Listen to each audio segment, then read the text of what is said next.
Pemirsa DPRD Provinsi Bali sampun nyuk serahang surat hasil penetapan gubernur miwah wakil gubernur Bali terpilih dawak Pilkada Bali warsa kali-tali 24 majeng Kementerian Dalam Negeri utawi Kemendagri. Surat inucap keserahang oleh Ketua DPRD Bali Dewa Made Mahayatnya utawi Dewa Jack dawak tanggal 16 Januari warsa kali-tali Selai Lintang mangda selanturnya nih keserahang ring Presiden saha Presiden ngemargiang atau kemargiang parikrama pelantikan.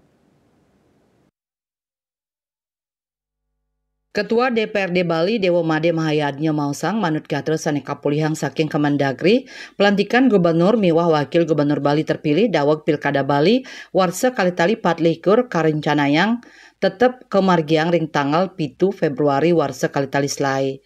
Punike sangkaning hasil Pilkada serentak warsa kali-tali 24 sane nenten wenten perkara ring Mahkamah Konstitusi MK manut PKPU kelantik ring tanggal 7 Februari warsa kali-tali selai.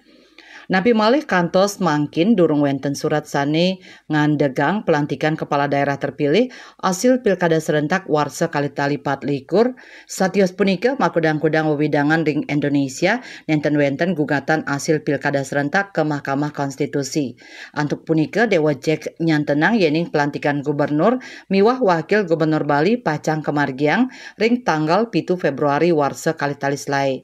Sekali sanes sampun kauningin DPRD Provinsi Bali sampun ngewedar hasil penetapan pasangan calon paslon gubernur miwah wakil gubernur Bali terpilih periode kali-tali selai kali-tali tigang dase Wayan Koster miwah Inyoman Kiri Praste Koster Giri sajroning rapat paripurna kaping kutus DPRD Provinsi Bali masa persidangan kalih warse kali-tali 24 kali-tali selai ring ruang sidang utama DPRD Bali dawek tanggal 13 Januari lintang. Winata Nguningayang.